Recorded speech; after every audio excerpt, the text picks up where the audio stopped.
After almost 2 decades of constant losses, Turkey's opposition finally has reason to celebrate.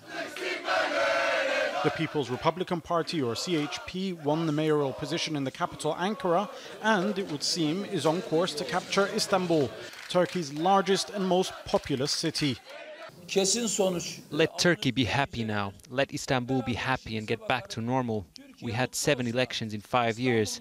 Let's get back to work now and serve the people. Just as we start today, we will run the city in a transparent fashion at every moment.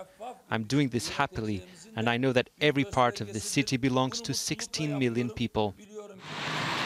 The AK Party has won every mayoral election in Istanbul since 1994.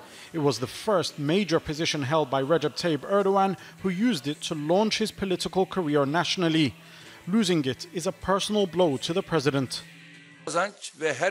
Every victory and every loss is the will of our nation, and we have to accept this fact as a necessity of democracy. We will admit that we won people's hearts in cities we won, but we were not successful enough in cities we lost, and we will act accordingly. Despite the losses in some of the big cities like Antalya and Adana, Erdogan's AK Party still managed to win more than half the votes counted across the country.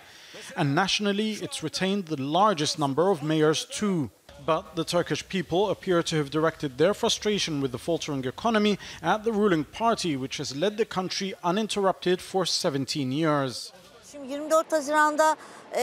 What was promised on June 24th was, if you don't want the country to have economic problems, vote for the presidential coalition led by the president. President Erdogan says the people have spoken and that he has listened. He knows that things need to change and that he and his party must come up with solutions to fix the country's economy and address the concerns of those who didn't vote for the AK Party. The opposition will now be tested to see if it can deliver better governance in the positions it won from the AKP. At a time when Erdogan's been accused of being autocratic, Sunday's elections are a demonstration that democracy is still very much alive in Turkey. Jamal, Elshayyal, Al Jazeera, Istanbul.